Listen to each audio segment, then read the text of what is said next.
We've seen 3 different area schools have threats come to light in the last 24 hours. A local doctor who's been studying school shootings for almost 20 years is responding to the question, why is this happening?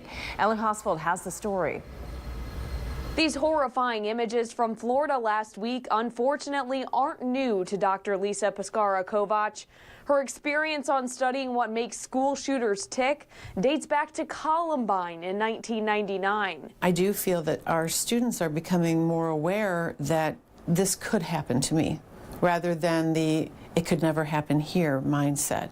The Associate Professor of Educational Psychology at the University of Toledo, Pescara-Kovach, says the conversation on prevention is louder than ever. I would be lying to you if I told you that they all look different. We can't predict this.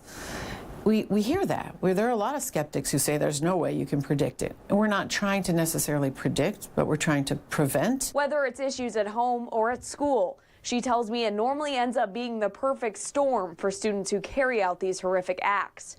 But before it gets there, we should be paying attention. We need everyone to sort of further look into these warning signs and not be so dismissive. So if we see something we think is suspicious, we have to report that. Now students and parents are reporting this in our area, 3 just recently.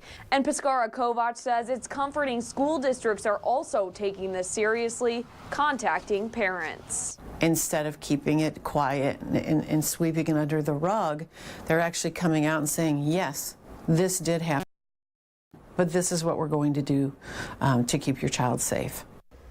Dr. Pescara-Kovach tells me students have a tendency to make jokes in class when someone acts out, saying, "That's our next school shooter," but she says that needs to stop. Instead, students should be reaching out in their cry for help. Reporting live, Ellen Hosfeld, WTOL 11.